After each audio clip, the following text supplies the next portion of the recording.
Bon matin ou bon après-midi, Carole? Hello Geneviève, trop contente de te retrouver ensemble autour Oui. de ce podcast et de nos micros. Ah, tellement. Mais ça fait longtemps. C'est quand la dernière fois qu'on s'est parlé? Ça fait pas un an, mais pas loin. Hmm. Je pense, oui, oui, oui, bientôt, je pense un petit peu plus d'un an même. Parce que t'as fait, quand on s'est parlé la dernière fois, t'étais dans ton changement de brand. Fait Tout à que fait. ça l'a changé. C'était septembre 2023.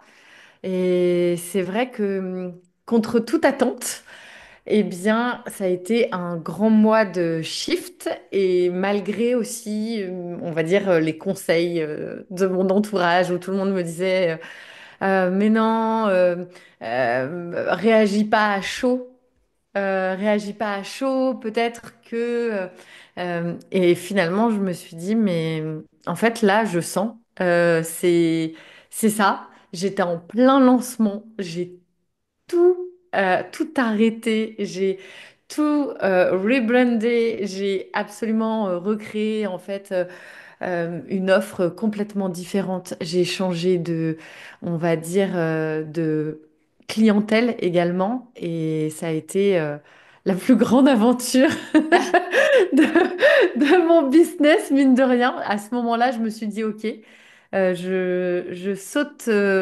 Je ne savais même pas si je sautais avec un parachute ou sans parachute, mais je sautais, tu vois. Mais c'est là qu'on accomplit les plus belles choses quand on saute sans parachute. C'est ça. On ne sait pas, mais on y va. Oui, exactement. Mais là, admettons que t'étais, dans le fond, on fait un podcast sur femmes entrepreneurs inspirantes. Fait que moi, ce que je veux que les gens sachent, comprennent, c'est qu'ils puissent voir le parcours. C'est quoi devenir une femme entrepreneur? C'est quoi les défis? Est-ce qu'on est avec l'entrepreneuriat en dedans de nous? Est-ce qu'on a un autre parcours avant ça? Comment ça fonctionne? Parce que on s'entend, c'est comme être maman. On se lève pas un matin puis on est maman. Tu sais, ça se prépare. Ça veut pas dire qu'on a toujours voulu être maman puis on devient maman. Ben là, c'est comme on devient entrepreneur, puis ça veut pas dire que c'est ça qu'on pensait quand on était plus jeune. Moi, personnellement, je pensais pas être entrepreneur. J'avais des parents qui étaient salariés. Dans ma tête à moi, c'était la normalité. C'est tu te lèves, tu vas travailler du lundi au vendredi, tu paies tes factures, puis tu recommences à chaque semaine. Fait que, tu sais, on a un cheminement. Fait que toi, là, t'as étudié en quoi, ma belle Carole? Alors déjà, je vais rebondir sur l'aspect de la famille. Il y a très très peu de temps, j'ai, on va dire, réussi à mettre en avant cet aspect de moi que longtemps peut-être je n'ai pas osé. Et je pense que ça pourra parler aussi à beaucoup de femmes parce que parfois en fait on s'auto-censure sans trop le savoir. Et tu parlais de la famille, de l'impact que ça pouvait avoir sur nous. Moi, je viens, on va dire, d'une lignée d'entrepreneurs. Oh, Vraiment. Que ce soit mes grands-parents, mes parents. Mes parents ont eu jusqu'à 6 entreprises en même temps. Et donc, cet ADN, cette génétique entrepreneuriale, je ne le mettais pas en avant jusqu'à il y a encore quelques mois, semaines. Donc, c'est très, très récent. Et je me suis dit, mais en fait, c'est un véritable trésor parce que tout le monde n'a pas cet ADN-là. Et en fait, je suis née littéralement dans le ventre de ma maman qui reprenait déjà quand j'étais dans son ventre et mes grands-parents aussi. Donc en fait, il y a vraiment euh, beaucoup de choses que j'ai vécues enfant autour de l'entrepreneuriat et aujourd'hui, je suis moi-même entrepreneur.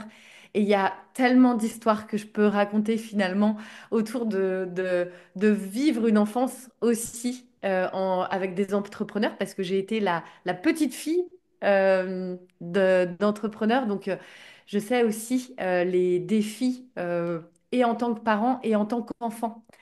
Donc, oui. moi, dans mon parcours d'études, ça a été assez vaste. J'ai exploré beaucoup de choses parce que l'école n'était pas vraiment faite pour moi. Je sais pas, Geneviève, comment toi, ton parcours scolaire s'est déroulé? Euh, Moi, j'étais allée à l'école. J'ai fait 7 années de cégep parce que j'ai changé d'idée 3 fois.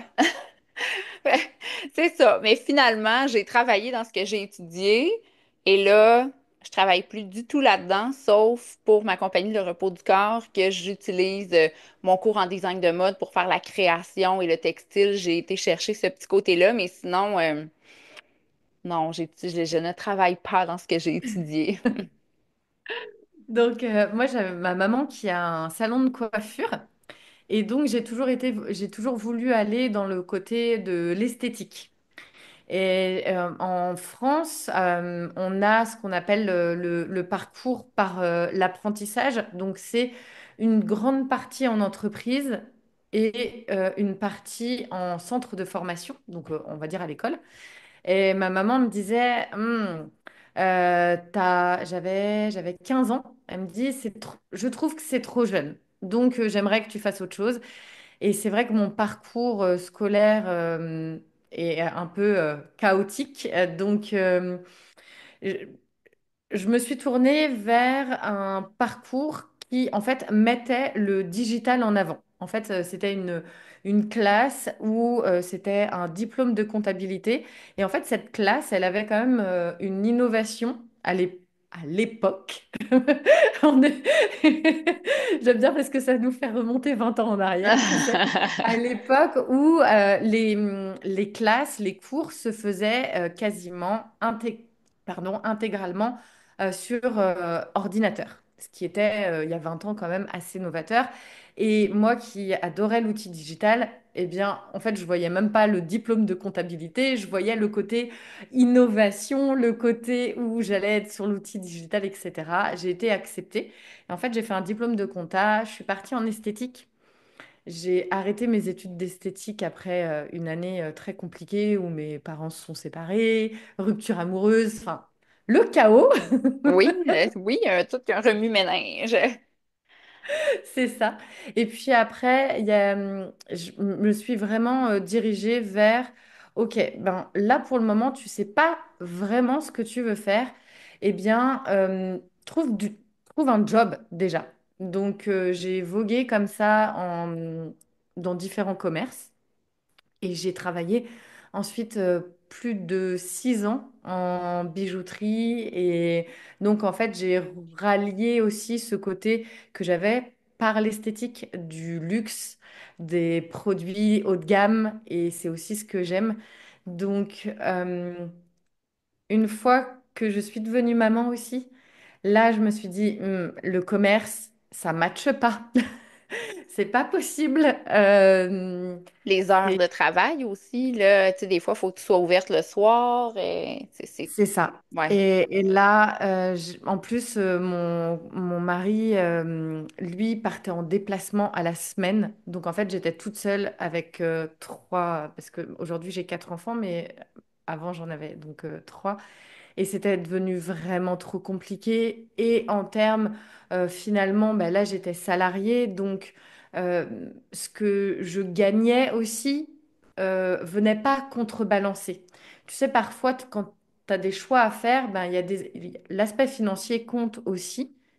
Et il y avait pas, le point de bascule, il était plus assez important. Et donc, en France, on a ce qu'on appelle le congé parental. Et en fait, quand Juliette est née, j'ai pris un congé parental. Donc, je suis restée avec Juliette jusqu'à ses 3 ans. Vous êtes euh, payé avec par le elle. gouvernement pendant ce temps-là? C'est ça. En fait, on a le congé maternité Oui. qui représente un pourcentage de son salaire. Et après, on a ce qu'on appelle le congé parental.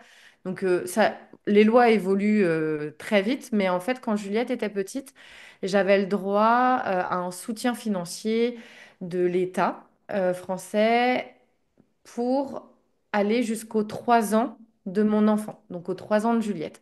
Par contre, c'est vraiment mini, mini, quoi. C'est vraiment enfin, c'est même pas un salaire. Je me souviens encore, c'était 390 € par mois. Donc, quand je dis mini, mini, Oui. voilà, c'est vraiment mini, mini. Après, étant donné que par rapport à mes heures de travail, au salaire que je percevais, à toutes les factures pour faire garder mes enfants que je payais.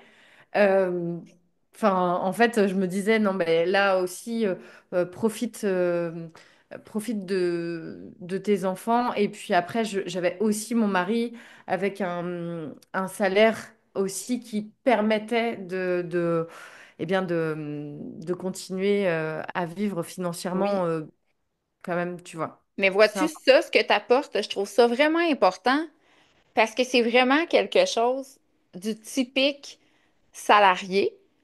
Tu sais, dans le sens où on doit aller travailler, donc on doit faire garder nos enfants.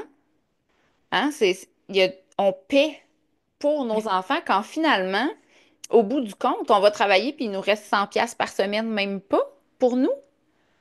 Fait que, à quelque part, il est où l'avantage d'aller Mm. travailler du lundi au vendredi quand finalement toute ta paye, tu la donnes à quelqu'un d'autre pour qu'il s'occupe de tes enfants puis qu'il fasse à manger?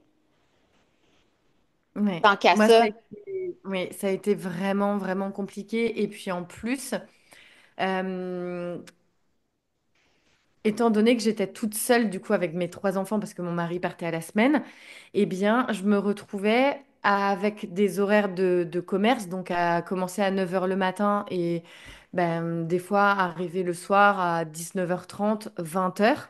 oh mon Et Dieu. en fait, nous, ici, donc, je pouvais déposer mes enfants le matin à la garderie et à la crèche ou à l'école, parce que 9 heures, l'école commence à 8h30. Donc voilà un petit peu comment ça se passe par chez nous, de l'autre côté de l'Atlantique. Et donc, par contre, le soir, la garderie et la crèche finissaient à 18h30. Donc moi, à 18h30, jamais j'avais fini. Donc, je payais la garderie, la crèche, et en plus, le soir, il fallait que je prenne une entreprise de service qui, les personnes allaient chercher mes enfants à la garderie et à la crèche, les amenaient à la maison. Et là, en termes de coûts, ça coûte extrêmement cher parce que c'est du service, on va dire, vraiment particulier. Et là, ça a été une expérience extrêmement douloureuse puisqu'en fait, ça s'est pas du tout bien passé. Il devait y avoir deux, voire trois personnes vraiment, on va dire, à s'occuper des enfants maximum. Je pense qu'en l'espace de 3 ans, enfin, l'espace de 2 ans, j'ai dû avoir au moins une dizaine de personnes, des personnes avec des problématiques comme par exemple une femme ben, suspicion d'alcoolisme. Enfin, tu vois, donc Ouais. quand tu sais que il y a quelqu'un qui garde tes enfants, qui n'est finalement pas si apte que ça, que toi, tu es au boulot, mais moi, j'en vomissais tellement j'étais malade. Et des fois, avec le recul maintenant, je me dis, mais pourquoi tu es resté au travail en fait? Ben, tu prenais ta voiture et tu rentrais chez toi. Enfin, mais je sais pas, quand on est dans le tunnel, parfois on réfléchit pas de la même manière ou on n'a pas le Ouais. recul. Et ça a aussi beaucoup, beaucoup joué. Il y a eu une fois où il y a une personne qui avait oublié mon fils dans sa voiture. Enfin bref, des trucs, mais je me dis, mais n'importe, enfin, hallucinant. Et ça me mettait dans un état de stress, en fait. Donc, cumuler les heures de boulot, le fait que je voyais pas mes enfants, mon mari qui n'était pas en soutien parce que du coup Ouais. j'étais en mère solo toute la semaine, plus le fait de pas pouvoir faire confiance aux gens qui étaient à la maison, à s'occuper de mes enfants. Euh, Bref, il y a eu un moment où je me suis dit non mais en fait, regarde vraiment combien tu gagnes à la fin du mois. Ouais. Et il y a un moment, la bascule. euh, En fait, je comprends que l'aspect financier soit hyper, hyper important, c'est clair. Et en plus, il y a quelque chose aussi qui touche l'autonomie de la femme, qui touche notre propre liberté et nos Oui. propres choix. Mais il y a aussi ce côté où le temps avec nos enfants, c'est quelque chose qu'on ne récupère Non, c'est quelque jamais. chose qui est prêté. Faut en Ouais. profiter. Carrément. Donc voilà, ça c'est quelque chose. Et moi-même, pendant très très longtemps, tout à l'heure je t'ai parlé que mes parents étaient entrepreneurs. Et petite, je me suis construite avec l'idée qu'il fallait que je choisisse soit entre ma carrière ou entre ma vie de maman parce que euh, un business, ça prend beaucoup de place. Et moi, quand j'étais petite fille, j'ai beaucoup souffert de ça, de l'absence de mes parents parce qu'ils étaient plongés corps et âme dans leur business. Et avec du recul, ben oui, je comprends. Et en même temps, aujourd'hui, je me dis, OK, plonge dans ton business, il n'y a aucun souci. Par contre, tu es maman, j'ai 4 enfants, donc il faut que tu leur laisses de la place. Ce n'est pas que toi et le business. Non, exact. Je suis très d'accord Parce que, avec ce que tu dis. tu vois, on est dévoué avec nos Oui. business et en total, enfin, on pourrait travailler 7 jours sur 7, tu vois. Oui, on voit pas ça comme du travail parce qu'on aime ce qu'on fait, mais on ne néglige pas nos enfants. Ouais.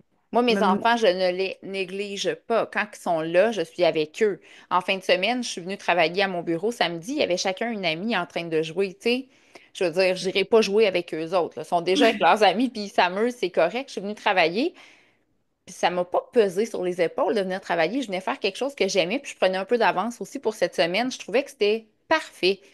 Mais Hmm. si mes enfants n'avaient pas eu d'amis, clairement, j'aurais pas été assise à mon bureau en train de travailler. J'aurais été avec eux. Fait que, tu sais, le juste balancement, là, le juste milieu, je trouve que c'est important aussi. Fait que là, ça veut dire que toi, tu étais salarié et là, tout d'un coup, tu as dit enough, c'est assez, j'arrête, je passe à autre chose. Est-ce que tu es devenue une mère à la maison, tout simplement, ou tu as décidé que tu te lançais tout de suite quelque chose parce que tu avais une idée dans ta tête? Première étape, je suis devenue vraiment, on va dire, maman au foyer en me disant, eh bien, finalement, c'est peut-être aussi ce que je voulais depuis toujours, être pleinement à 1000% que avec mes enfants.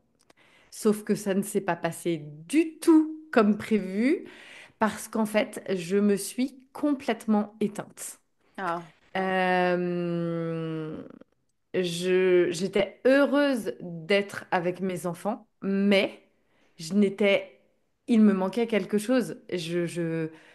Littéralement, en fait, je me voyais plonger, plus de confiance en moi, plus de... les femmes au foyer enfin, femmes au foyer, j'aime pas ce terme, femmes, comment on peut dire, maman à plein temps, on va dire ça, maman à oui. plein temps. Eh bien, comment dire? Finalement, le social se restreint. Enfin, les seules personnes finalement que vous voyez, ce sont vos enfants.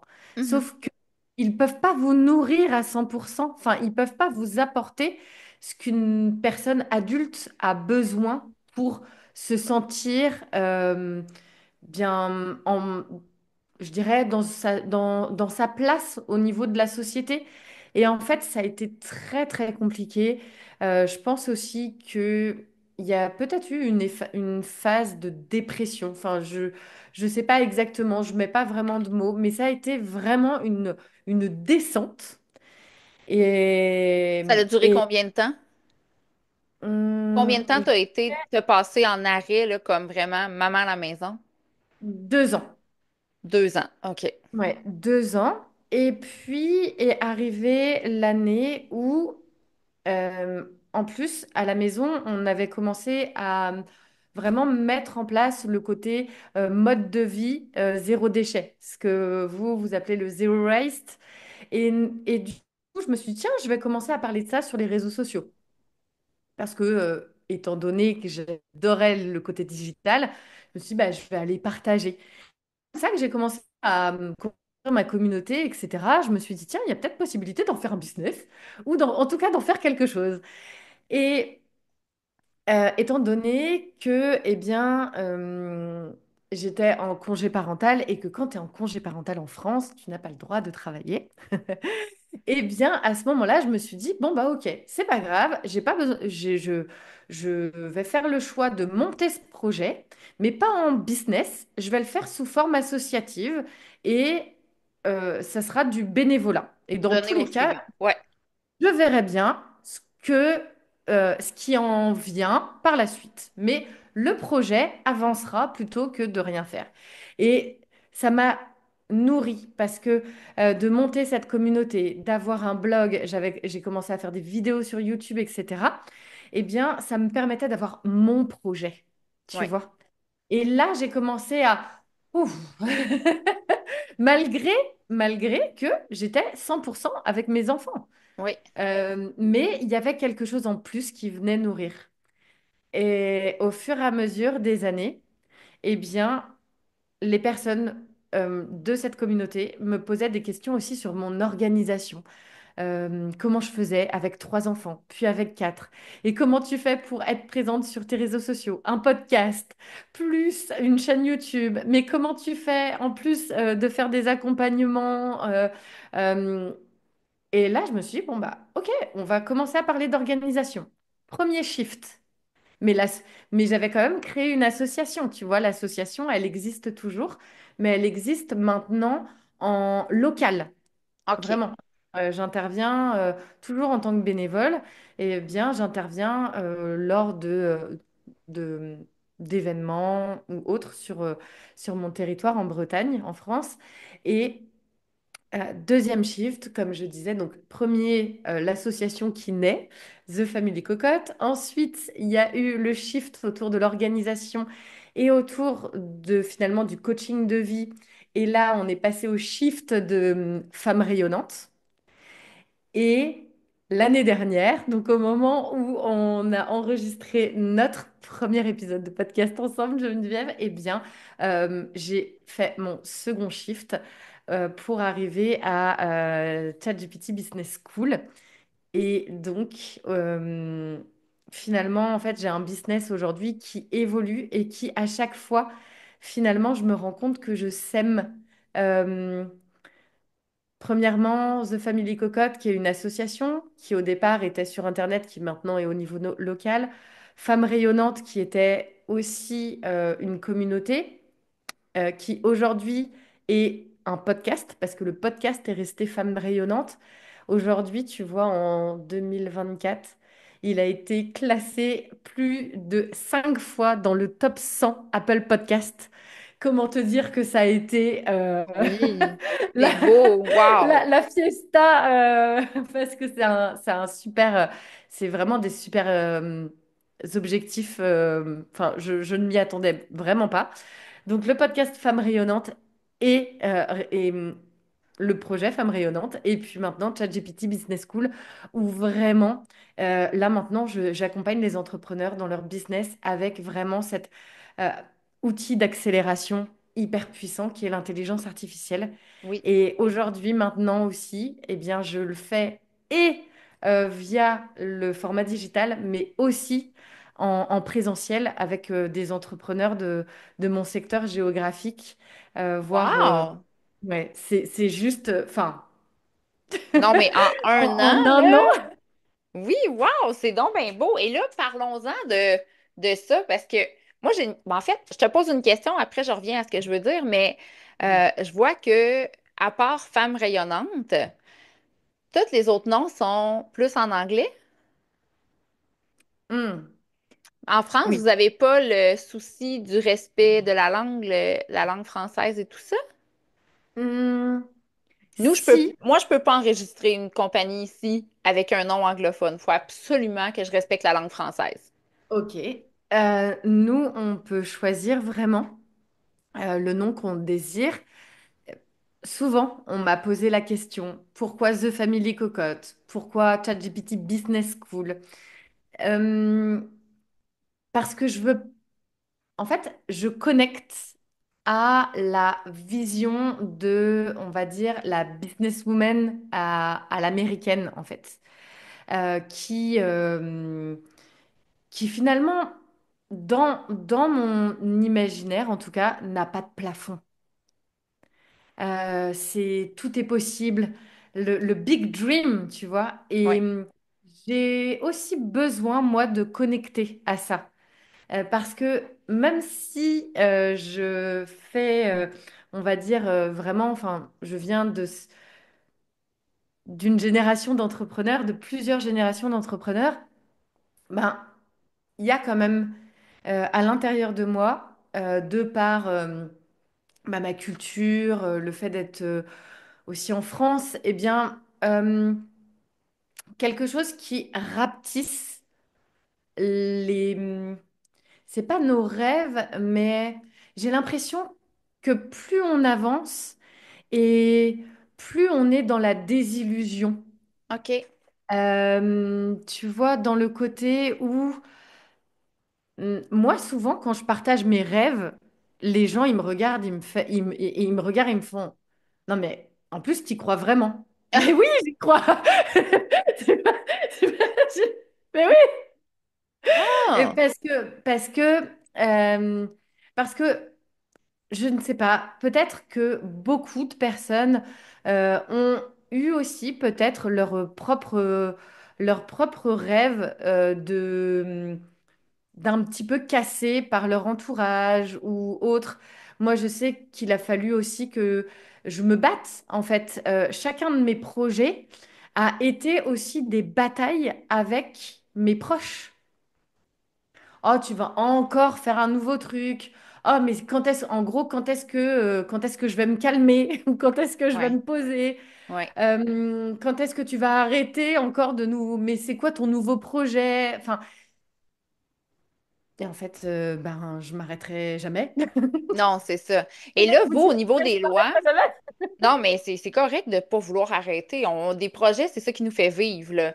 Mais vous, là, au niveau des lois en France, Mm, comment ça fonctionne pour les entrepreneurs comme toi, mettons, tout l'argent que tu gagnes versus mm, ta compagnie de ChatGPT Business School? oui. Comment ça fonctionne? Avez-vous, tu sais, comme nous, on a un plafond d'imposition qu'on Mm, doit respecter selon notre mm. revenu annuel.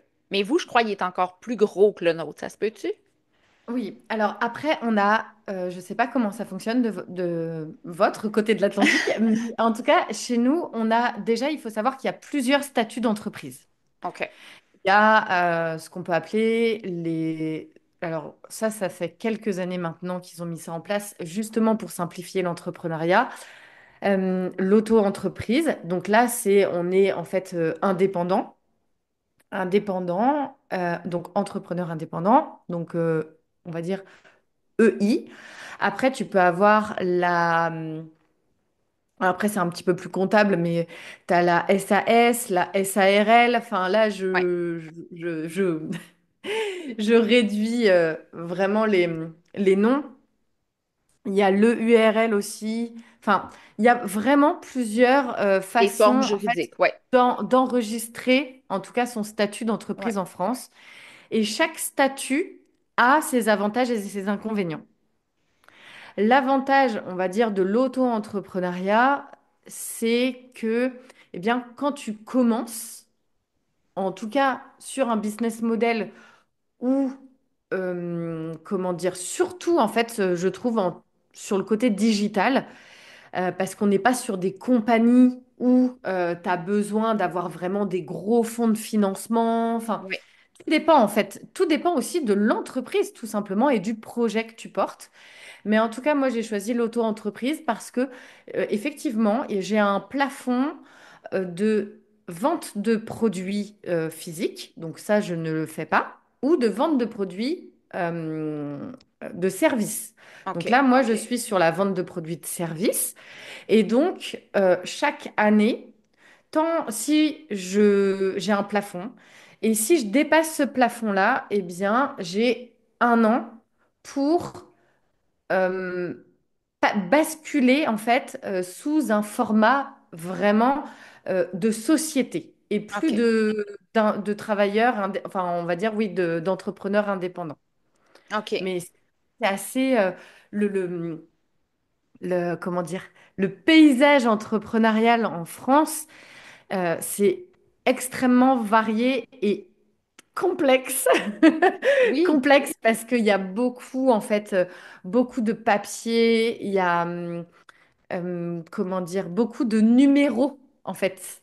On a beaucoup de numéros à avoir, en fait, dans tel service et tel service. Et tant que tu n'as pas le premier numéro, tu peux pas avoir le deuxième. Et donc, ça te bloque. Voilà. Après, on va dire l'auto-entreprise, ça se fait très très facilement.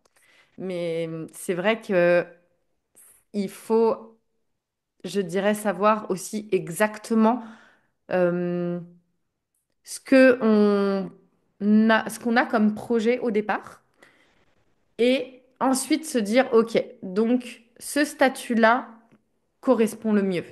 En Oui. fait, il faut prendre son projet et regarder quel statut correspond le mieux à son projet. Mais le Parce plus que avantageux, c'est d'être une entreprise individuelle.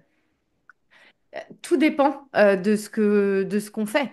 Si là, par exemple, je sais pas, je veux monter, allez, je repars en esthétique, admettons, et je reprends,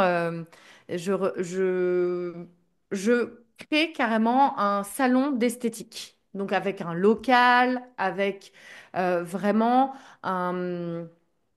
des investissements aussi, donc peut-être sûrement un prêt à la banque, etc. Oui. Là, je vais préférer, par exemple, alors, je suis pas comptable et experte, mais je vais sûrement me tourner vers la SAS, qui est une société anonyme.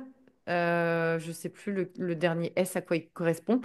Mais en fait, ça permet d'avoir la société qui est... En fait, la société est une identité à part entière de la personne. Tu Parfait. vois? Oui, je comprends. Fait que En fait, ton entreprise, c'est comme si elle était une personne à part entière. c'est ça. Fait que toi, la journée que tu décides que tu fermes ou que tu fais faillite, ça ne te touche pas. C'est Fait que ça. pour vous, une SAS, pour nous, c'est une incorporée, une INC. Ok, Ouais, c'est d'accord. ça. Ça fait que peu importe ce qui peut se passer avec Hmm, l'entreprise, ça vient pas toucher notre personnel versus c'est quand on ça. est enregistré, une Hmm. compagnie enregistrée, si la compagnie fait faillite, tu fais une faillite personnelle également. Voilà. Eh bien, là, aujourd'hui, moi, en tant qu'entrepreneur indépendant, c'est vraiment moi en tant qu'individu. Exact. Et là, OK, on sort du côté Oui, juridique, là, là, c'est on sort de pur. là. Dis-moi, euh, depuis l'année passée versus maintenant, Ok. l'intelligence artificielle, elle gagne à être connue. Je crois que de plus en plus de gens travaillent avec cet outil-là. Donc, toi, tu as réussi à prendre quelque chose qui était nouveau, une brand new, dans le fond, technologie. Là, c'est carrément ça, une technologie. Puis tu l'as pris dès le départ et tu en as fait un programme. Donc, en pleine expansion de l'intelligence artificielle, tu as décidé que tu te lançais là-dedans. Il n'y avait aucune chance que ça marche pas, finalement. Oui. euh, alors, je vais te dire oui et en même temps, le marché, il est très novice également. Donc, il a besoin d'être et éduqué et rassuré avant d'aller utiliser cet outil. Donc, effectivement, le marché, en fait, il est énorme. Oui, Et en même temps, eh bien, on fait aussi face quand on est sur des outils d'une telle puissance, entre guillemets, c'est encore là la transformation que l'intelligence artificielle va avoir sur notre monde oui, va être plus impactant que l'arrivée d'Internet. Donc, OK. quand on voit aujourd'hui l'arrivée d'Internet, à quel point Oui, ça a modifié et nos manières de travailler et la connexion, eh bien là, on se parle, c'est grâce à Internet, tu vois. oui, ben Donc, oui, absolument, absolument. c'est vraiment, ça va vraiment être quelque chose de dingue. Oui, Ça l'est déjà, mais on sent que il y a encore beaucoup de personnes qui observent, qui joue, entre guillemets, un petit peu avec l'outil pour s'en faire une idée. Juste, tiens, je vais aller quand même regarder ce que c'est. Tout le monde en parle. Ce serait bien que, que je sache au moins à quoi ça ressemble. Et finalement, ne l'implémente pas réellement au service de leur business, tu vois. oui, Et ça fait une différence. parfait. Là, continue à parler. Je te regarde plus, mais continue à parler. Je vais juste aller descendre mon store. On dirait que le Ok. soleil a décidé de se mettre en plein dans mes yeux. Donc, là, je veux que tu me dises comment est-ce que tu as envie de ton entreprise? Est-ce que c'est quelque chose qui te permet de vivre de ça, de te verser un montant d'argent qui te permet de te payer des voyages, de qu'est-ce que qu'est-ce que ça t'a apporté d'être Ok, entrepreneur avec cette entreprise-là? ok, ça marche. Alors, quand j'ai fait vraiment le shift, donc ça a été vraiment, on va dire, dans un premier temps, c'était septembre 2023, le premier shift, et il s'est fait déjà en mois où je me suis dit, OK, ce sont des connaissances et des compétences. Je suis assise sur un trésor, il faut que je le partage. Deuxième étape, ça a été vraiment en fait de switcher et de créer ChatGPT Business School, de vraiment rebrander l'intégralité de mes réseaux sociaux, aller vers les personnes avec qui je savais qu'il y avait certainement une activité professionnelle parce que j'avais déjà beaucoup de femmes entrepreneurs en fait dans mon écosystème, Dans Femmes voilà, dans rayonnantes. Femmes rayonnantes.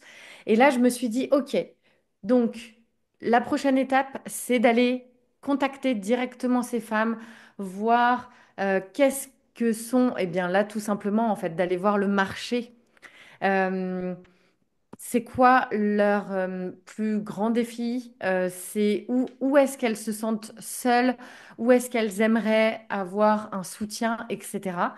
Et en fait, après, j'ai fait des liaisons avec l'intelligence artificielle. Et au mois de janvier, je me suis dit, OK, là maintenant, tu y vas, tu n'as plus de parachute. J'avais plus de de parachute, on va dire, financier pour continuer en mode bon, j'ai encore un peu le temps, etc. Donc, vraiment, en janvier 2024, j'ai lancé mon produit et en l'espace de 15 jours, j'ai dû faire 2 000 € de CA.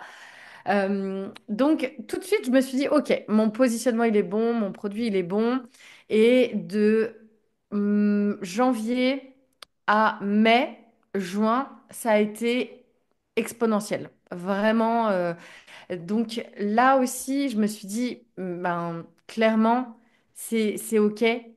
Tout, enfin, tu sais, finalement, toutes les étapes ont été validées donc, je vais proposer peut-être autre chose, tu vois. Et peut-être que j'ai été trop vite ou je ne sais pas ce qui s'est passé, mais il y a eu un entre-deux où là, cet été, l'activité a vraiment chuté. Je me Ah, suis dit, OK, donc peut-être aussi que pour les prochaines années, étant donné que là maintenant aussi, je parle à des femmes entrepreneurs, l'été, c'est peut-être pas le moment non plus où elles vont aller investir pour se former, pour mettre les choses en place. Donc, je prends aussi, comment dire, vraiment cette analyse en me disant, OK, janvier, juin, montée en flèche. oui, Juillet, août, pas bon. Mais c'est ma première année aussi. Donc, oui, tu vois, on on collecte les teste, données. on affine. Il y a aussi notre... eh bien, il y a moi dans le business, mais il y a moi aussi dans ma vie personnelle. Et dans ma vie personnelle, j'ai eu des grosses, grosses vagues. Donc, je pense clairement que ça a dû impacter. Et je pense, enfin voilà, ça c'est aussi venu impacter la, l'énergie et ce que je pouvais apporter dans ma communication, en fait. Et Et là, peut-être est-ce que que tu es déjà sur un remontant? ça y est, Bon, c'est parti. En fait, ce qui s'est passé, c'est que fin août, je fais un lancement. Le lancement se foire complet. Et vous inquiétez pas, des lancements foireux, je pense que j'en ai fait au bas mot 5 ou 6. mais on en fait tous. Hein, On en fait clairement, tous, je puis ça me ne nous définit pas. Ça veut juste dire que pour l'instant, on n'était pas où ce qu'on devait être à ce moment précis-là, et c'est c'est ça. correct.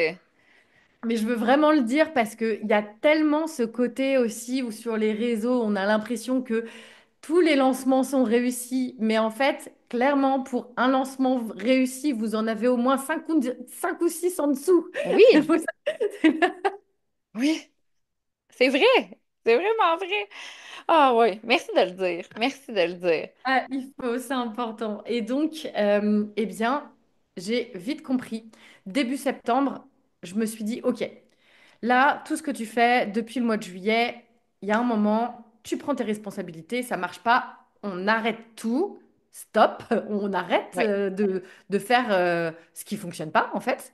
Donc là, gros avantage quand vous avez l'intelligence artificielle à vos côtés, eh bien, j'ai donné, en fait, toutes les métriques à ChatGPT. Je lui ai dit ce à quoi je faisais face et dans ma vie personnelle et du point de vue business. Comme ça, c'est vraiment mon copilote en fait. C'est vraiment un assistant business et il sait aussi ce que je traverse et en tant que businesswoman, mais aussi eh bien peut-être en tant que personne, en tant qu'humaine avec ben, la vie qui parfois nous ballotte, tu vois. Enfin, c'est pas un long fleuve tranquille. Et donc, vraiment, j'ai donné mes métriques, etc.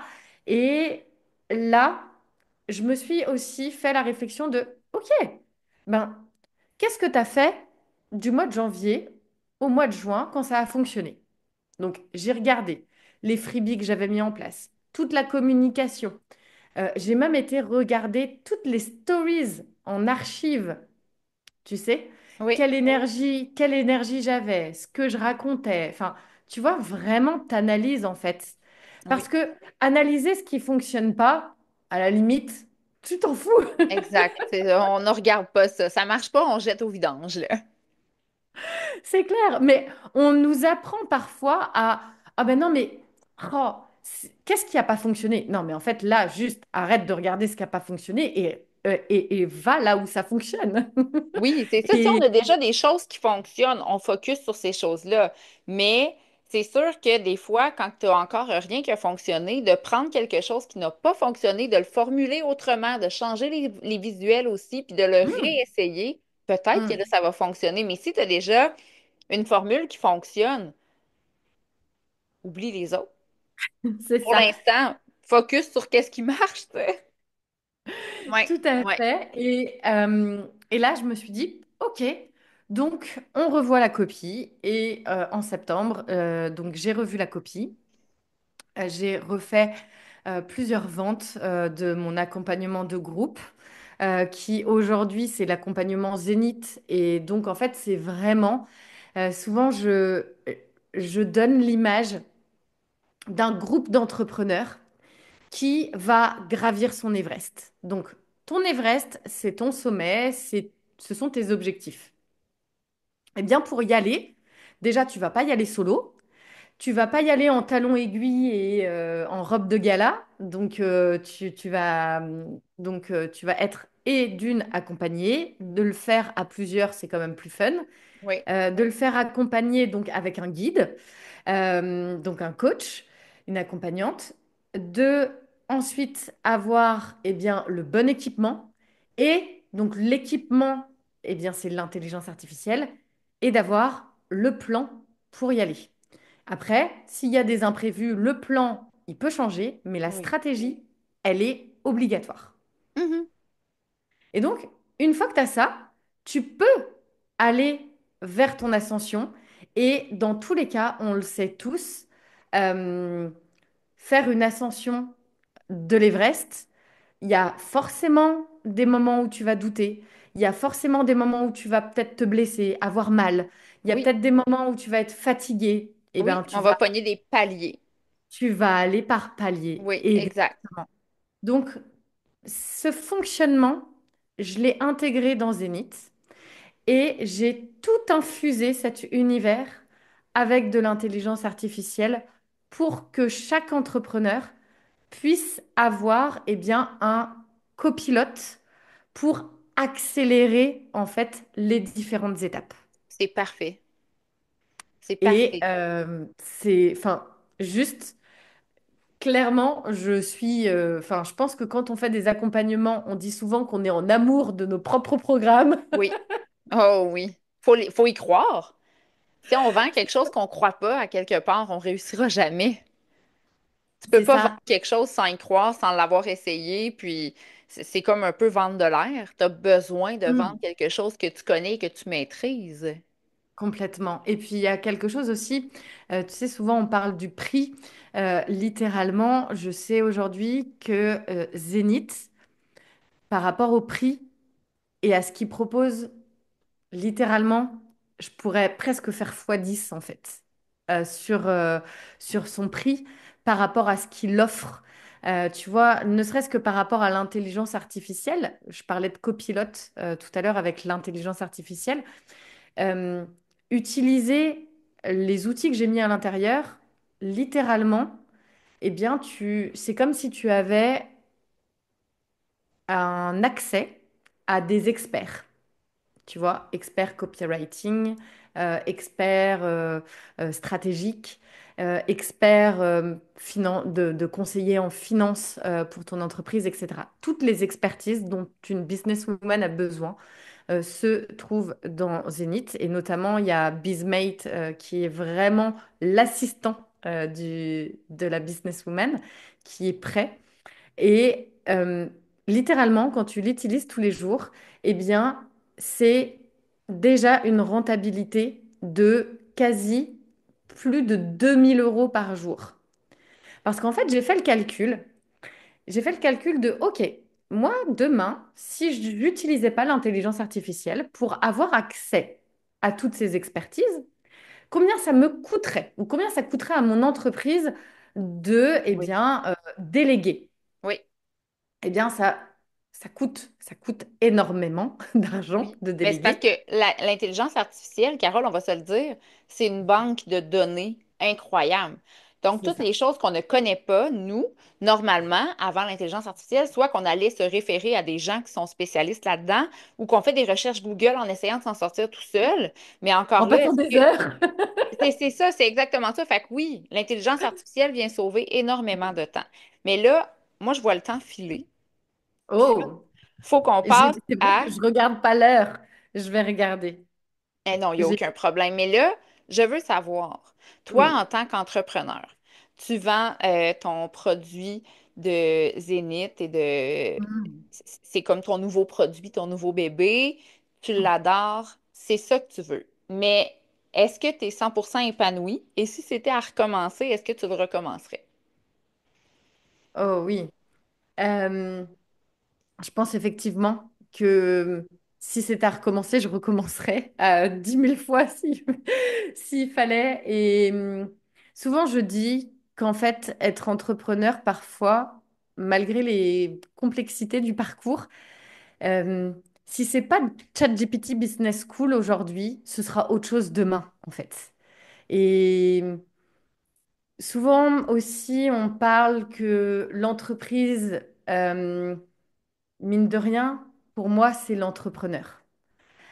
L'entrepreneur qui a créé son entreprise, eh bien, l'entreprise a l'ADN de l'entrepreneur.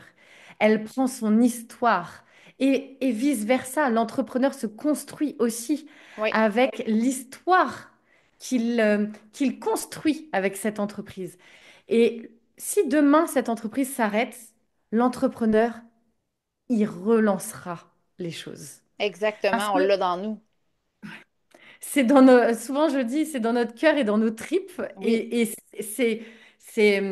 je sais pas, c'est comme un truc, je n'arriverai pas à l'expliquer, mais je sais que quoi qu'il puisse se passer, même, admettons, tout à l'heure tu me parlais de salariat, même si demain, admettons, je dois retourner salarié, eh bien, en fait, je ferai les choses différemment, mais je n'arrêterai jamais d'être entrepreneur, en fait.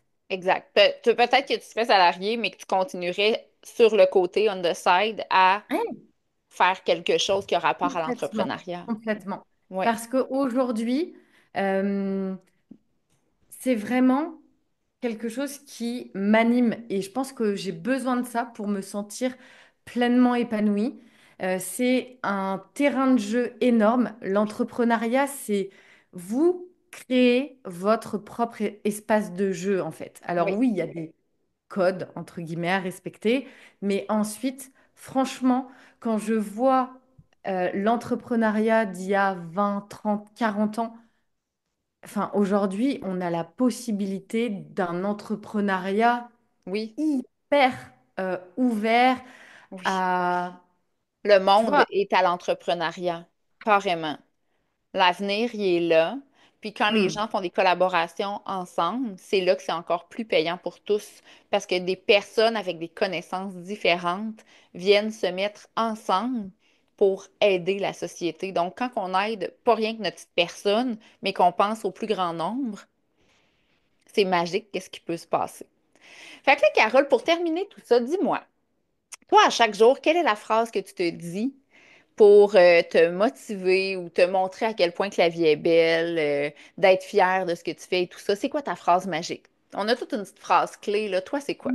hmm, euh, j'aime beaucoup la phrase comment dire, c'est un sport. Alors, je sais plus si c'est pas un sportif ou. Je fais beaucoup de parallèles entre l'entrepreneuriat et le sport de haut niveau. Ça, c'est quelque chose qui me parle beaucoup. Et souvent, je prends l'image. Alors, j'ai pas forcément de phrase, mais l'image euh,